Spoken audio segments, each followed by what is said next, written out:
many Christians have been complacent in their walk with God. Too many pastors have been preaching without praying. Worship leaders who are singing without seeking the face of God. Leaders who are leading without submitting to the Holy Spirit.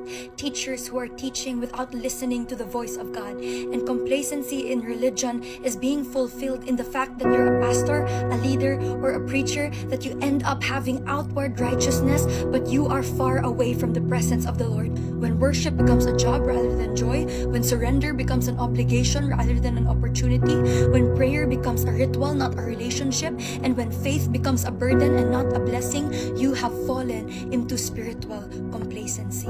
You drift because you neglect the tasks given to you by the Lord. Instead of growing into who He wants you to be, you follow your own ways, you follow your own desires, and talent alone, knowledge alone is not a reliable source. What are your garments like?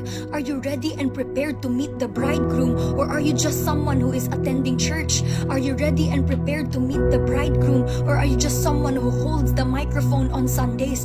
How can you say that you love God when from Mondays to Saturdays you serve the devil? You do things that glorify sin and serves the devil. Many people are physically present but spiritually absent, that their hearts are far from Him. Their lips say praises to His name, but their hearts are far from Him. So right now is the time to consider your ways. Remember how excited you were when the Lord first called you. Remember how happy you were when He first saved you from your sin. Let that childlikeness remain. Break it before it breaks you.